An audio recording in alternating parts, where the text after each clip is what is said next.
Bunu her zaman söylüyorum. Üniversite ya da yüksek lisanstaki arkadaşlar staj başvurularını da yapabilirsiniz. Bu iki. Onun haricinde Bayan Anette'den sonra akşam 8'deki dersimizde e, Pırıl Duru Hanım bizlerle birlikte olacak. Psikolog ve aynı zamanda diyetisyen Pırıl Hanım. Akşam da yardımcı doçent doktor Gülberk Gültekin Salman hocamızla birlikte olacağız. Sporda yöneticilik, spor yönetimi ve bunun eğitimini konuşacağız. Ben yüksek müsaadenizle Anette Galskjot Hanım'ı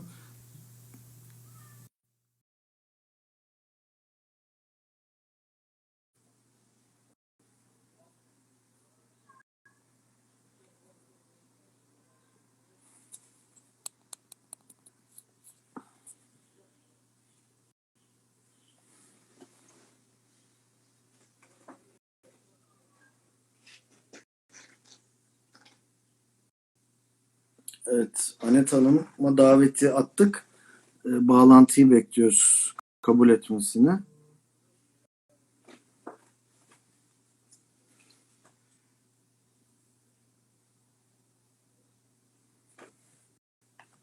Bir kez daha deneyeyim iptal edip.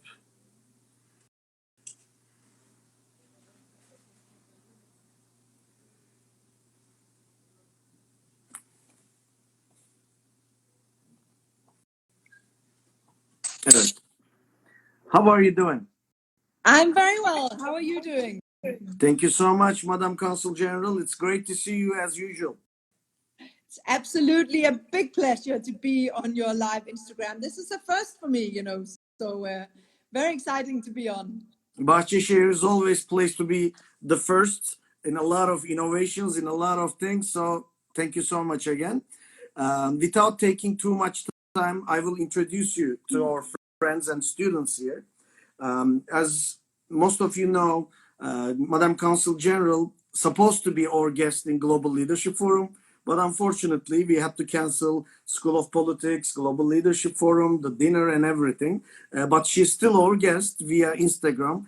So I'm thankful to her as usual. Whenever we are talking about diplomacy, whenever we are talking about international relations, whatever we are talking about in Europe or Northern Europe, she's always with us. Thank you so much to be with us here today. You're very welcome. It's my great pleasure. I have truly enjoyed the couple of times that I have been lecturing about diplomacy to your students and here today.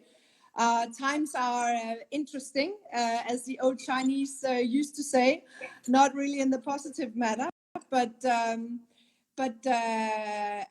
I would like to share maybe a little bit of numbers from Denmark and how the situation is in Denmark. We will be glad. All of you know, we are a small country with only 5.6 million people. So, of course, the numbers relatively may not sound as much for Turkish people, but for us, it has still been a very, very serious situation. The numbers today is that we have 321 people who died from corona. We have 353 who is hospitalized, and out of those we have 92 in intensive care. All in all, a little less than 7,000 people have been infected in Denmark, and more than 80,000 people have been tested. The Danish government adopted a quite restrictive strategy right from the beginning. In the beginning of March, when we all became aware of the spread of corona COVID-19 into Europe. On the 11th of March, the Danish Prime Minister declared that all schools would be closed from Monday 16. All public employees should work from home.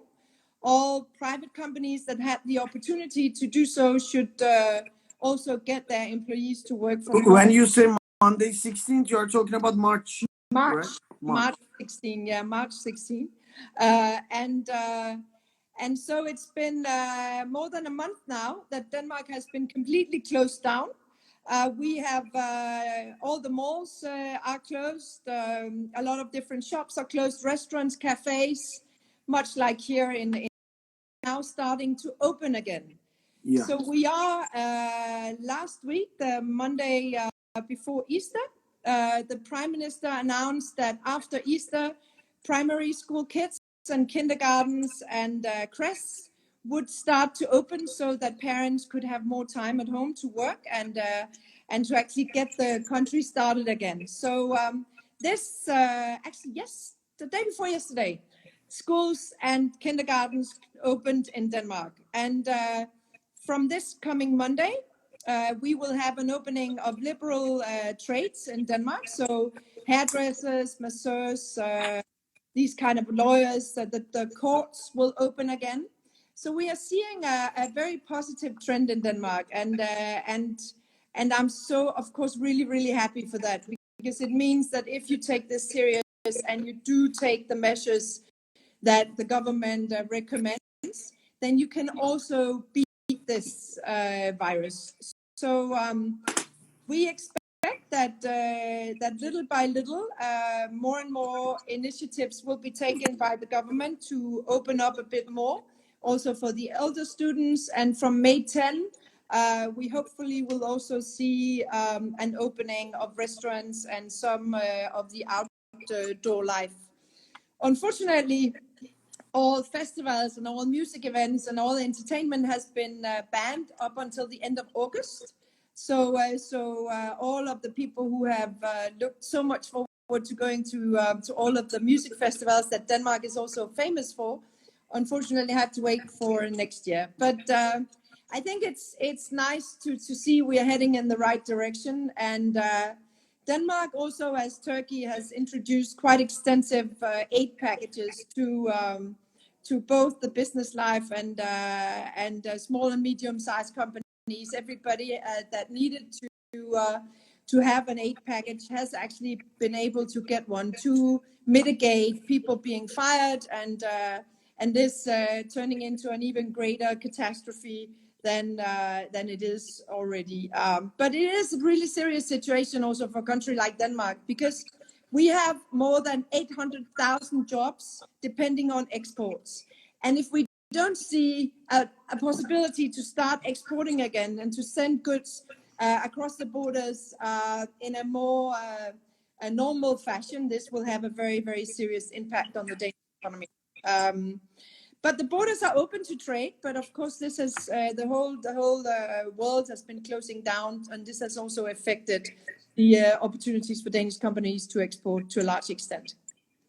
Can I ask you an important question? In political science, we use comparison method between countries so much, as you know, in international relations too. So actually the case of Denmark that we are going to focus on, not only about the corona, but also about education system, about definitely clean energy, which I want to talk a little bit about. These things are important that we're going to talk in the upcoming minutes. But I'm just wondering this. President Donald Trump in the United States announced he wants to open the economy back, which I understand is motion, even though certain places like New York is in a terrible situation. Turkey, for instance, took a lot more serious measures than the United States, for instance, and some other countries late, some other countries early.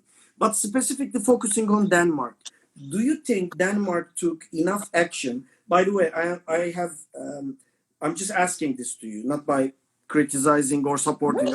I'm learning from you. So first, do you really think, as a citizen, more than a diplomat, Denmark took enough actions, even though you told a couple of them already? But what were the main actions that Denmark took, if you believe it was taken on time?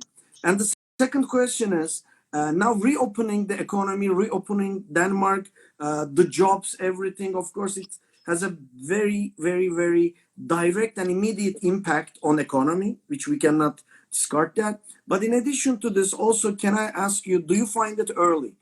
Because we saw a little Chinese example. The minute they reopen, especially the Wuhan area, they start seeing infections again. So do you find it early? If it is not, how it is going to be sustained, the security and the fight with coronavirus after now?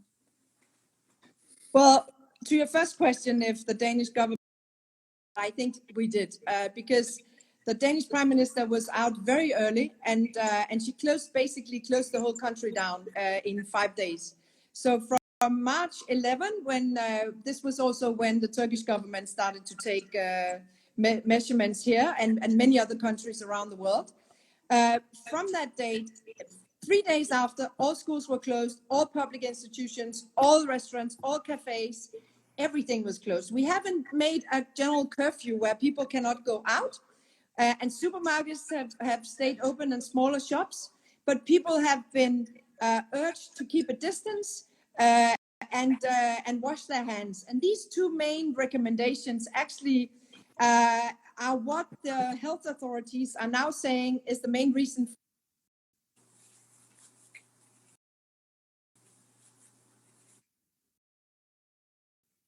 So yes, I actually think that the Prime Minister reacted very timely. Also, an argument for this is that all the political parties in Denmark, Denmark is a democracy with a lot of different parties in the parliament, and everybody supported these actions that the government took. So there was a authorization to supervise and survey people, for the police to fine people if they did meet more than 10 people in a crowd. And so the whole country, the whole parliament, everybody backed up these measurements that the government took.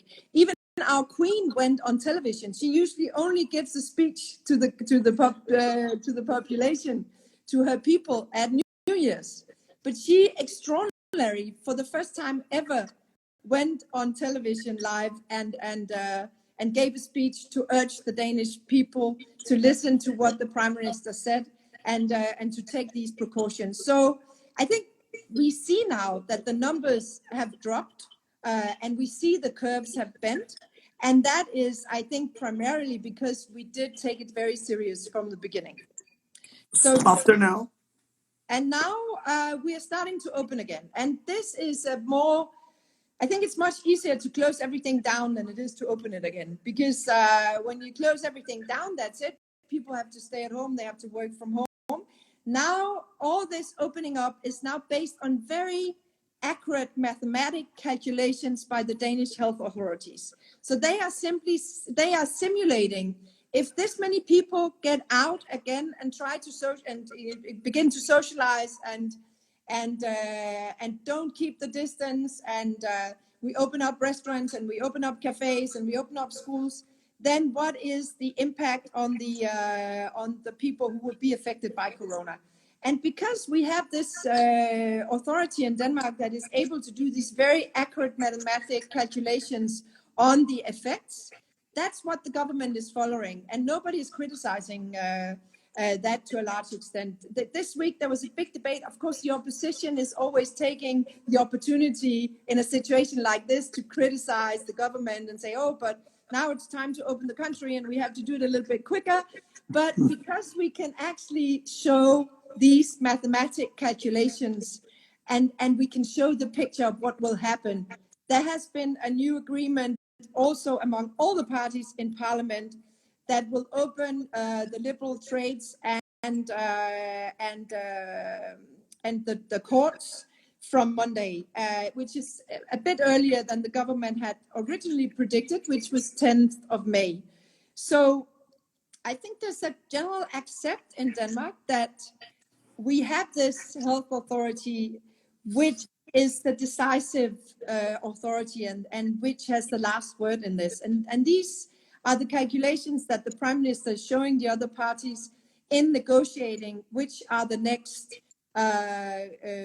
round of trades or companies or restaurants or whoever is going to open up next. There's a risk, and that's everybody knows that there's a risk. But I think what our government has also really emphasized, and what the health authorities in Denmark have emphasized, is that we still have to keep a distance, and we cannot go back right now to how we used to. We cannot hug and kiss each other as we would love to, because we're all missing this physical contact. We need to keep the distance, and we need to keep making sure that we have the hygiene as high as possible, washing our hands and using these hand sanitizers all the time. But if we do that, this will probably, hopefully, be a controlled opening of Denmark, meaning that we can get the business running again, and we can get a stop to this really detrimental economic situation, which is also developing in Denmark, with many more unemployed being registered the last month, even in spite of all these aid packages that we have introduced. Now, when I look at certain numbers, I always believe Denmark has an advantage and a disadvantage at the beginning. The disadvantage was you already had some short and flexible working hours in Denmark. Mm-hmm. So that, in a way, kind of an advantage. But also the disadvantage is the mobility index in the world is Denmark is one of the top countries. But still, I think the government and the people, because it's not just either people or government, they have to act together. I think manage it pretty good. I mean, the government made good precautions. People acted pretty good. Let's say neighbors, and some countries not neighbors but close to you. You guys did a great job, honestly. Thanks God. I mean, you don't have too much losses, and also we give our sympathies to the families who lost their beloved ones. But in these circumstances, I'm going to ask you a very critical question for me. Now, tourism, especially tourism, got a big hit for a lot of countries. Denmark was raising every year in the tourism income plus the tourism mobility. Especially we see the situation in Netherlands right now. Do you think it's going to create you an advantage? Why? The neighbors are not in a better shape compared with Denmark. To Denmark, the health crisis is pretty much, I don't want to say the word solved yet, but did a great job. That's the reality compared with a lot of countries in the world. Do you think the tourism will recover sooner than your other, competing countries? That's question one. And question two is this. No matter how effective Denmark or other countries react, there's a reality that tourism is going to get hit in the world, regardless what country we are talking about. So compared with the other sectors, how do you feel the tourism sector specifically is going to evolve and get on the foot, hopefully, as quick as the other sectors? Well, first, let me just comment on the thing you said about our short and flexible work hours. That is true, but and that's very nice. But we are also the country in the world where both parents work the most. Denmark is the country where a family, where both men and women work in a family. And so if you have two people trying to work at home and you have small kids, working at home can become pretty challenging, which is also why one of the first things that the government reopened was the creche and the schools for the young kids. So the parents could go back to work even if work is still at home. If you have to take care of small kids, you're not that efficient in your work. So I just wanted to comment on that. But regarding tourism has been hit massively. Aid packages that we have, and I'm not sure we will see a lot of tourists this summer at all. I'm not sure whether the fact that we are recovering quicker will mean that people will go to Denmark instead of going to Sweden or Germany or another country, because I think that the general need to travel and willingness and feeling like I want to travel, it's going to take a bit of time before that comes back. But on the other hand, all the people who were planning to go traveling outside Denmark this summer, they will now be traveling in Denmark. So in that way, we will probably gain much more Danish traffic around in the country than we used to see, because a lot of the people who had planned on taking their holidays in Turkey or Greece or somewhere else in the world do not want to go. And I think, people will be skeptic about going anywhere for a while. So I don't think we will see tourism picking up in Denmark until after the summer. But domestic tourism, you say, is going to be. Domestic tourism will be bigger Yeah. in my view, but foreign tourism will not pick up for a while. I think it will take a while before people feel like traveling again, because this has had such a massive impact also on people's personal economy, and traveling is expensive, and Denmark is an expensive country to travel in. So even though we are relatively more safe now, and this is just a picture of the now, right? Because we don't know how the world looks like in a month. I think we will gain on domestic traveling, and not really. We'll have to probably suffer on the foreign traveling for a while. Now, Europe is a big place, big countries. Now, we had guests from Germany, we had guests from Italy in this program, we have guests from France, and we had guests from tomorrow from Spain. Now, I think we heard a lot, and maybe we will hear a lot about European Union. That's why I'm not going to focus on that at all. I'm going to focus on especially the northern area today with you while I find you. So mainly, I really wonder from your perspective, your country's perspective. Then the world, who is dealing with anything, it doesn't matter what country we are talking about, it's going to be more domestic now. The trade is going to be more internal. It's going to keep countries close to itself. But we know that Denmark has a good trade relationships with a lot of countries. It has a positive image for a lot of countries. How do you think this process is going to affect specifically Denmark by pulling the Danish people inside them, the Danish trade, the Danish economy, all of these things, how it is going to recover, or is it going to change the system a little bit, trade-wise, economy-wise? As I said, more than 800,000 people are employed in Denmark in export-related businesses, and if export totally falls away, which I don't think, it's also we're still exporting even in spite of Corona. That would be very, very great for Denmark, and I don't hope so. I think the one of the big challenges of this Corona crisis is this. We have seen this movement towards nationalistic isolation, and I don't think that's very healthy for the world. I really do hope we will see a movement back towards global solidarity, because that's where we want to go. And for a small country like Denmark, so dependent on export, so IMF predicts a 3% fall in GDP globally, and every country in the world would be affected from this. And the world is facing the largest economic rebuild since they did the Second World War. But if we don't do it together, we will fail.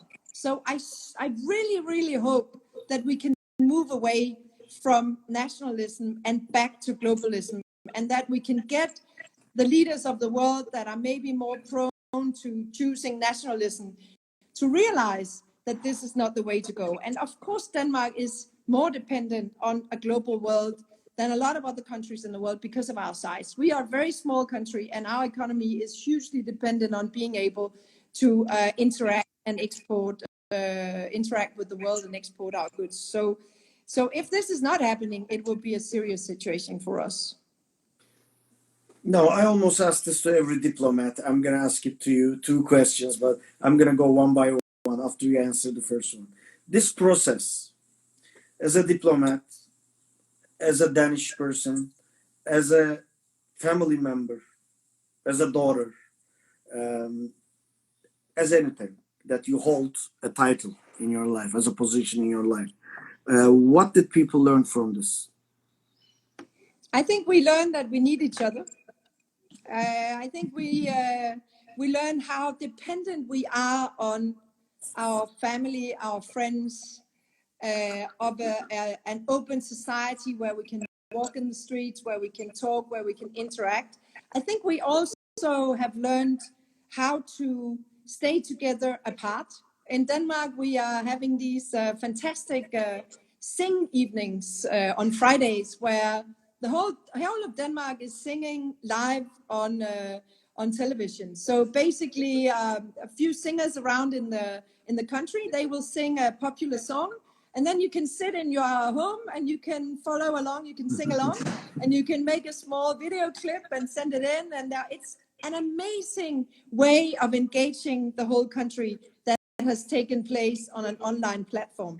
But everybody is talking about how much they look forward to being back in a situation where we can meet in the streets, where we can go to the cafes, where we can interact also on a physical level. So I think we have learned we need each other. We need to meet. We cannot just isolate ourselves in our own little houses. And for me, as a daughter, as a mother, how much I miss them all. And you know, that's the way it is. And I think we need to focus on what is important in life, and family and close friends. That is the most important thing in your life. And when you suddenly cannot do what you usually do, you cannot visit your old parents in their homes because they are in the worst risk group. You cannot be with your kids because they're in another part of the world.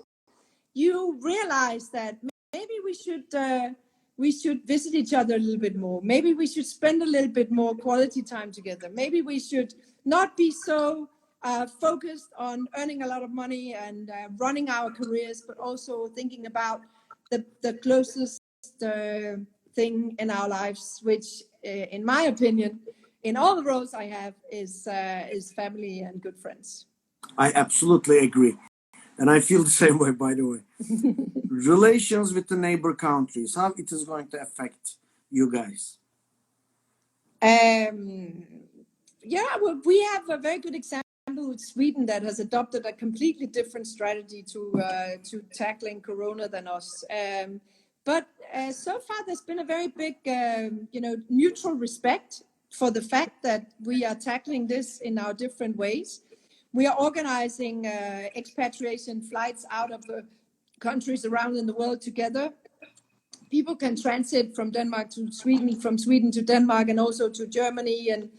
And so I'm not sure that this will affect the relationship between us and the Nordic countries in any diverse way at all. You know, on the contrary, we will probably be sticking together even more in the future. I don't think that it hasn't been a discussion point that we are angry with the Swedes, that they're doing it differently, or they with us, or the Norwegians with us, or the Finns. I don't think it will make that much of a difference, really.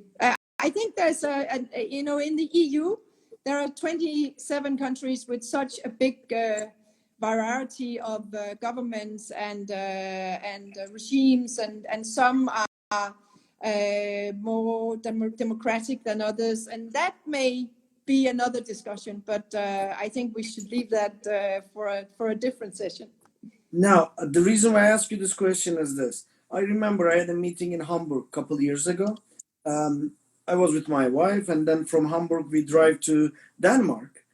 It was a pretty good drive. It was, lovely areas. I went to Legoland. It was one of my favorite, by the way. I had fun in Legoland. Then I went to Copenhagen.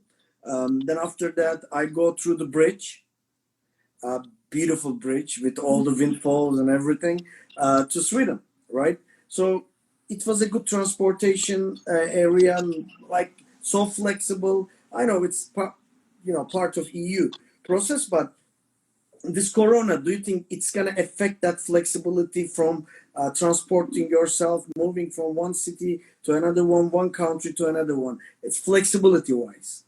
Well, it is right now, of course, because all the borders are closed, and only you can't transit freely between any country at the moment. How long do you think it's gonna last? That's a very good question. I think probably opening our borders is one of the last things that the government will decide to do for people transiting.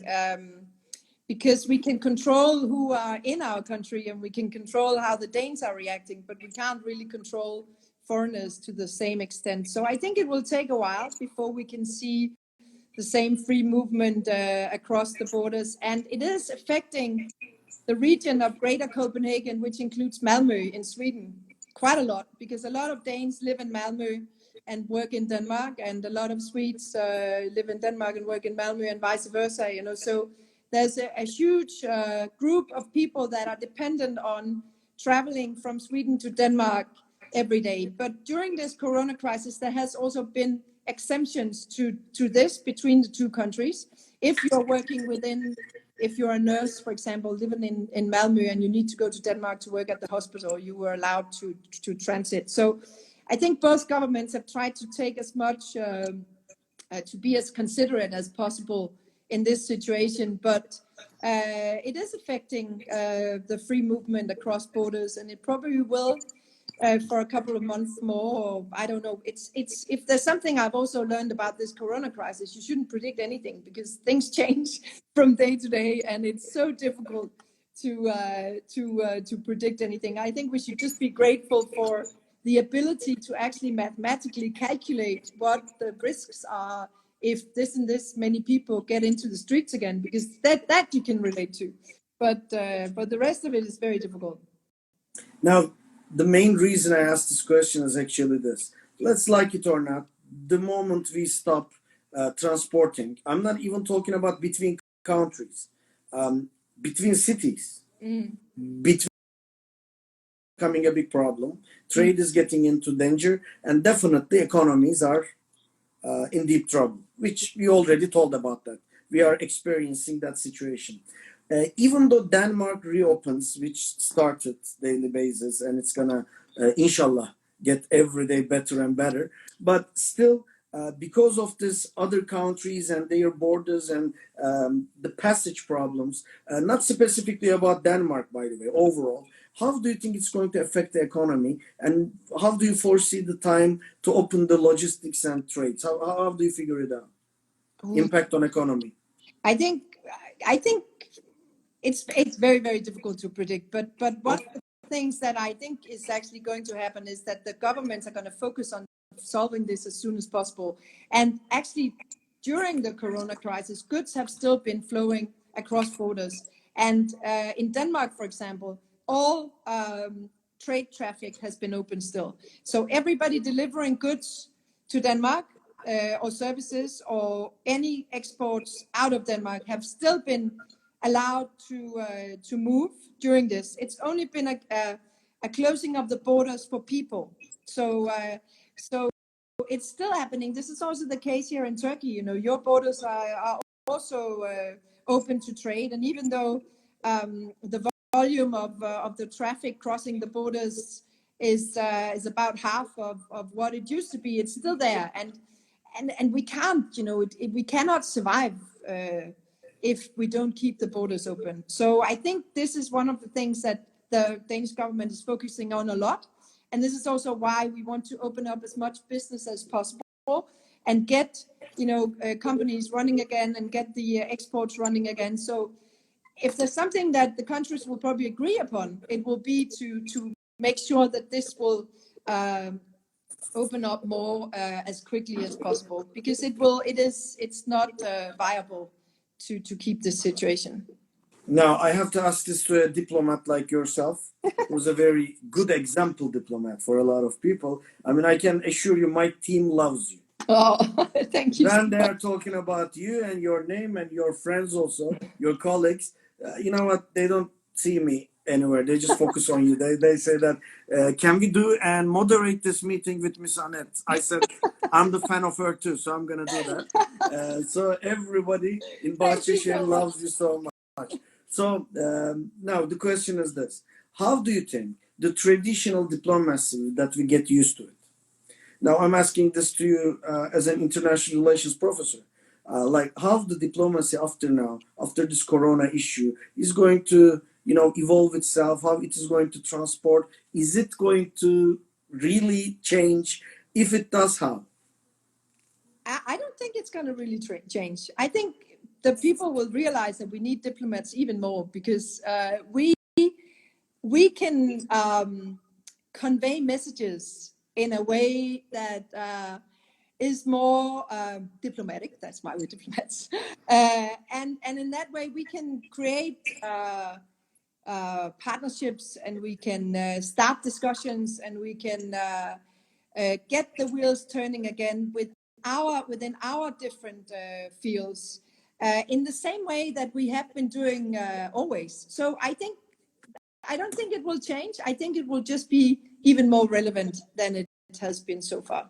Diplomacy and diplomats working in different countries to ensure that the borders stay open. That, you know, we've had a lot of issues with Danish companies not being able to enter Turkey because they were because of this corona quarantine, and with diplomatic skills, with our friends in Ankara and with the other diplomatic missions, we have solved it. You know, so I think we are going to stick around in pretty much the same format as we have now. Now, Danish people in Turkey. Let's come to a question which a lot of people wonders.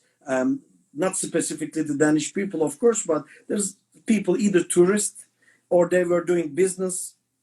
Diplomats is kind of, you know, you guys are already have a house and stable here, but the people, first of all, is there any Danish business people, students, or you know, tourists that's had to stay in Turkey during this process, or any other kind of, you know, people that I don't remember right now, but they have to stay in Turkey? If that's the case, how do you handle the relations with them? Because that's kind of an example for the other consulates or embassies too. A lot of people wonders that. So we have in the Danish Ministry of Foreign Affairs, we have a very nice app called the Danish List, or and it's an app you can download, and we encourage everybody in Denmark to, when they leave the country, they download this app and then register themselves on this list. And this way, we know a lot of the people who are already here.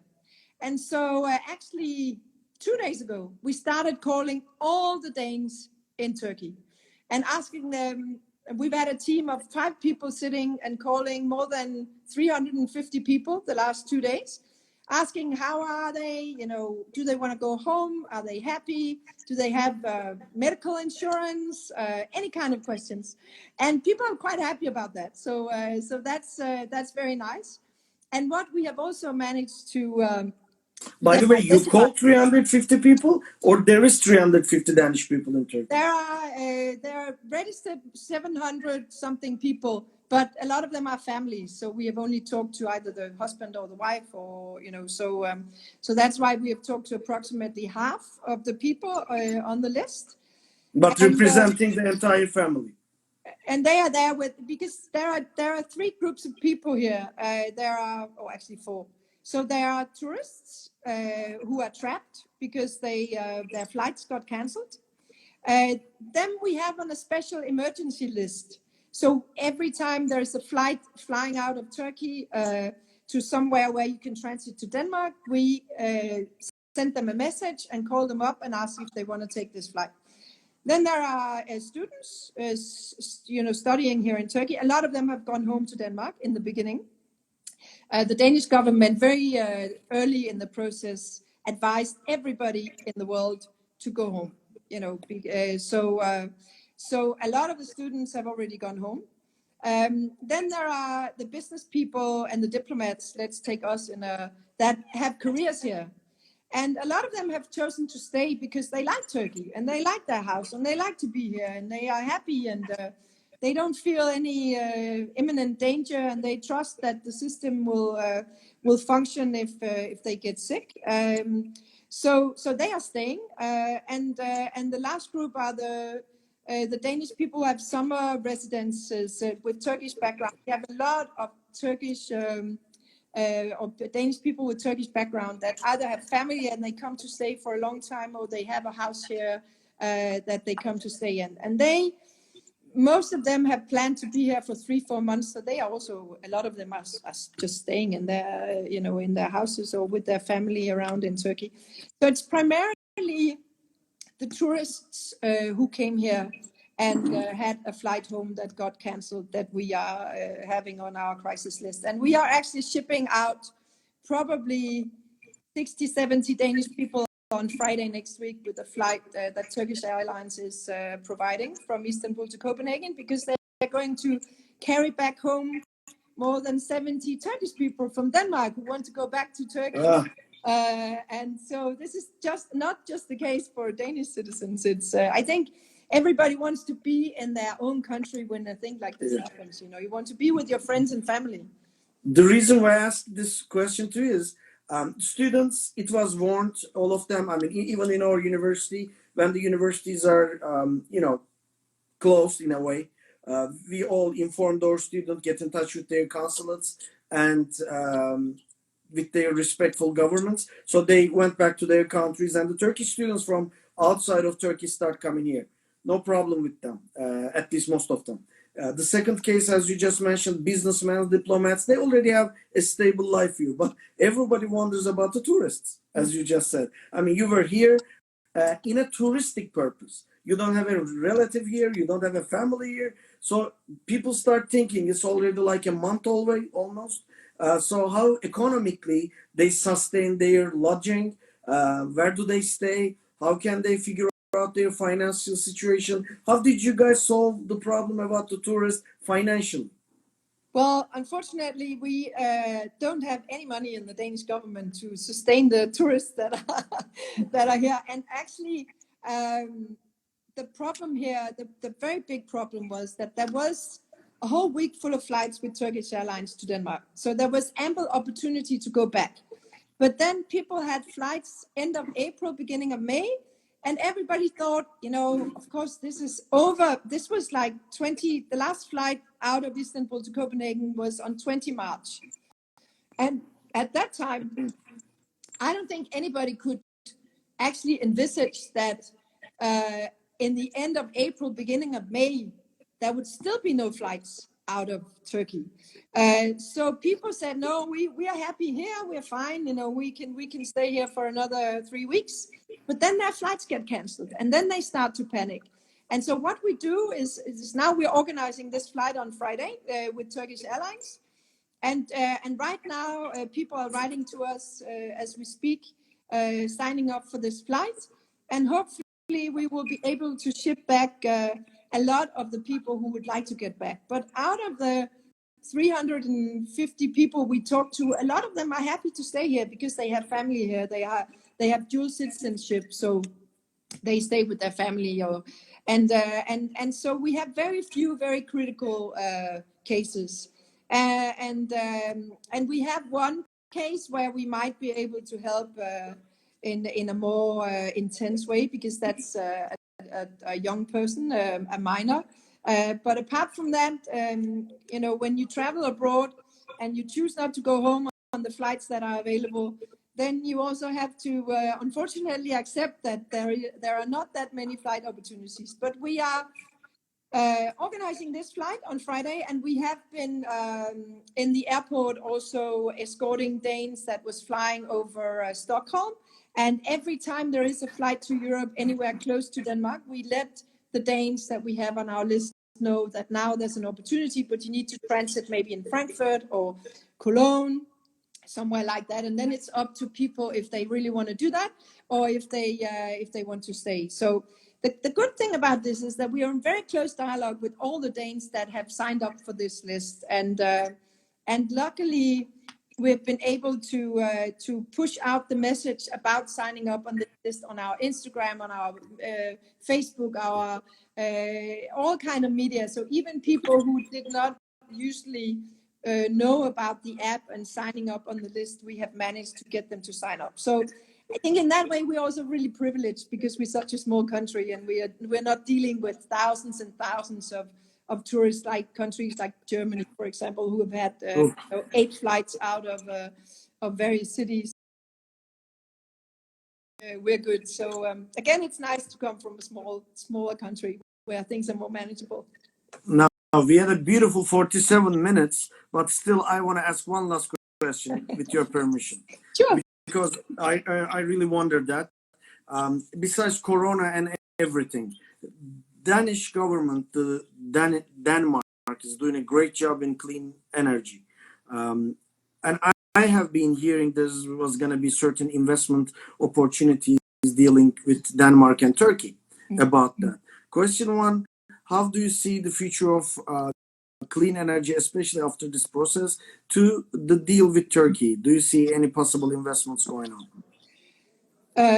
First question, we are going to plow on full speed ahead, still introducing our sustainable energy solutions also in Turkey. And I think if there's one thing that the Corona crisis has shown the world is that we're ready to act.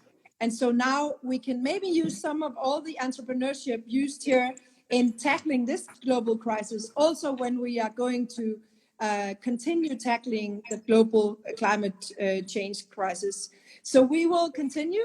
We have a lot of investment already from Danish side in Turkey on sustainable energy. We have Danish wind turbines running all over the country. We have district energy heating up cities in Turkey.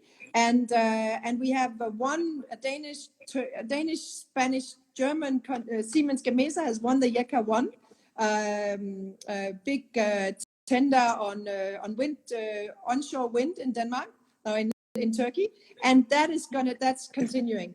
So I'm very and I spoke to one of the Danish companies delivering solutions for district energy, as we've spoken to all our Danish citizens here. We have also spoken to all our Danish companies and asked them how they're doing and if we can do anything for them in this time. As you know, we have the Danish that there's still a huge interest for Danish sustainable energy solutions in Turkey. So we will continue that work. And the good thing is that it's supported by a strategic sector cooperation that we have between the Ministry of Energy in Ankara and the Ministry of Energy in Denmark. And we have a sector expert sitting in the Ministry of Energy, from the Ministry of Energy in Denmark in the embassy in Ankara, who's working directly with the administration here in Turkey on offshore wind and district heating in Turkey. So I'm very positive on continuing that work, and it's even more relevant than it was before the Corona crisis. Madam Consul General, thank you so much as usual. It was a beautiful 50 minutes, and hope to see you soon in the university and do this directly as you did before with our students face to face.